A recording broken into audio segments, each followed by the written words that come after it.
Good morning. It's Saturday morning, October 1st, 2022, and it's time for your morning walk with me, Sophfronia.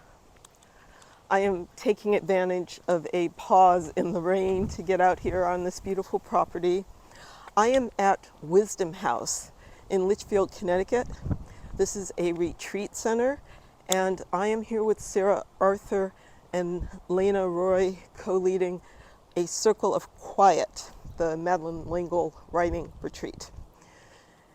So in the course of our retreat, we've been having brief prayer services led by Barbara Braver, who was a dear friend of Madeleine L'Engle's. And Barbara said something in morning prayer today that I had to share with you because I just thought it was so amazing.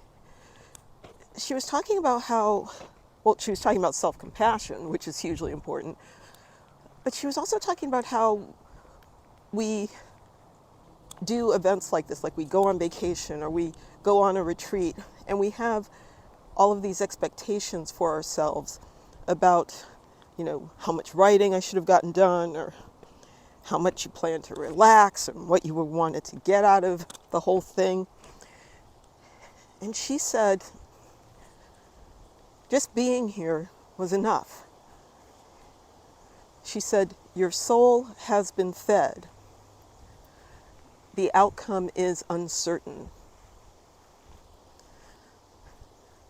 So she's saying it was just enough to do the thing, to be here, to take the step that you took to be on your own. And then you just have to let the rest go and see what comes of it. I loved that. Barbara is 84 years old, so that's wisdom you don't mess with. So I am coming down here to show you the labyrinth. There's a beautiful labyrinth on this property, and we walked this labyrinth last night. And the message that I left the group with after doing this labyrinth walk is a reminder that we don't walk alone.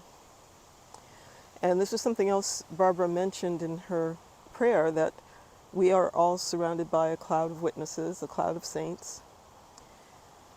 We have the great presence with us, and that we don't do these things by ourselves. And that can be a comfort, to know that you are never walking alone. So I'm going to keep walking. We have our next cohort session in about half an hour, so I'm going to go back up to the house. I hope you have a wonderful day. Welcome to October, which is one of my favorite months. Take care. I'll see you again soon. Bye.